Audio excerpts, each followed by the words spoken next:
Polyamory is usually a hard topic in any marriage, and it is normal for some people to be pro and others to be against. I find this topic very interesting, so I prepared you a top 5 pro and a top 5 con list. Okay, now let's start with the pros. The number one is it can revive your relationship. It sounds strange that bringing other people into your marriage can work wonders for the level of trust, love, and connection between spouses. But from what poly couples experience when making transitions, it seems that it does. First of all, remember that this is not a decision to be taken overnight. Secondly, confiding in your partner on such a personal level can work miracles if done properly. If you're interested in trying out this kind of strategy, you need to reach a level of honesty that your marriage has probably not reached before. And that can transform any relationship for the better. Number two is it brings back the butterflies. In particular, this form of marital arrangement means that you and your partner are free to fall in love again. Okay, it might take some time before you can get used to the idea, and not all people can instantly fall in love just because they were given permission. But the idea that you are not required to somehow limit your feelings to one person for the rest of your life may be enough to remove some of the constraints and pressure marriage brings. Number three is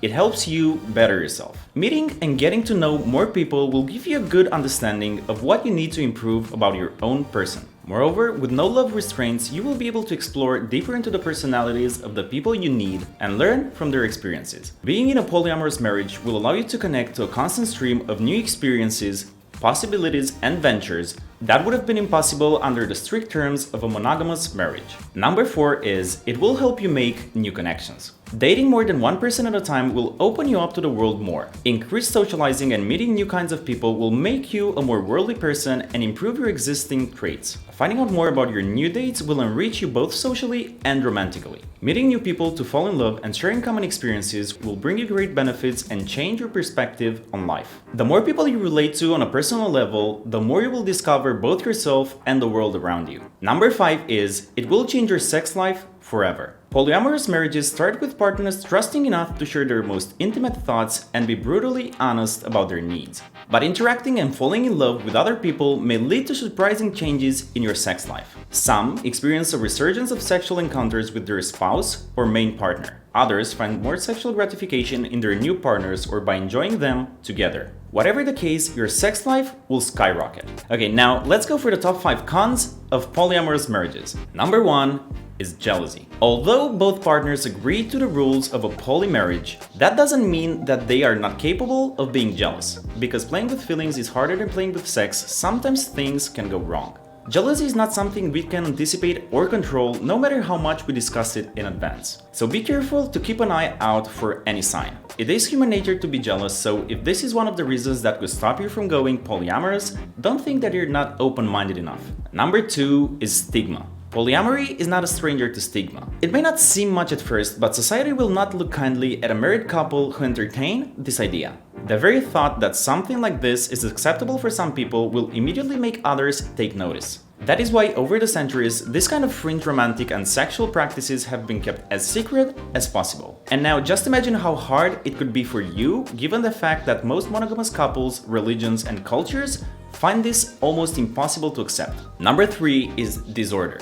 Balancing your profession, your main partner, and the people you meet and fall in love with may prove more of a time-related problem than you think. It may cause you to lose concentration and focus less on the things that are truly important to you. Think about it this way. If you have a barely organized existence that you are trying to improve, the last thing you need is more distractions in your life, especially one that takes up the time you need to achieve your goals. Keep your feet on the ground and decide carefully. Affairs that combine love and sex can do a lot of harm if not looked after properly. Number four is complexity. Dealing with the emotional problems that can be found in a marriage is one thing. Dealing with the emotional problems of other partners as well tends to be even more complicated. If you're not great at the first one, maybe you should leave the second one to people who can better relate to the complexity aspect of handling multiple partners at once. This is the flip side of the multiple love scenario. Most people will be there to support you and comfort you in the time of need, but they will expect the same from you. There are no halfways when it comes to emotional involvement. Number five is a faulty contract. If your arrangement was made as a last resort before breaking up or because one of the partners insisted too much, your polyamorous marriage may not last at all that long. People who take up this lifestyle as an excuse not to break up will never get past the problems that forced them into this choice in the first place.